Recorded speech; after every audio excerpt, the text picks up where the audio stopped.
Hey guys, and welcome back to this channel. In this video I will be showing you guys how you can check what kind of CapCut version you have.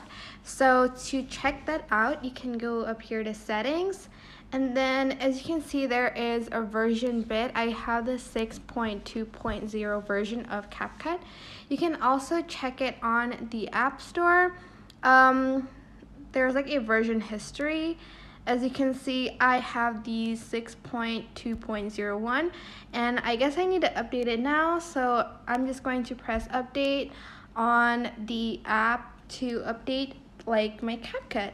That is basically it. I hope this tutorial was helpful for you guys.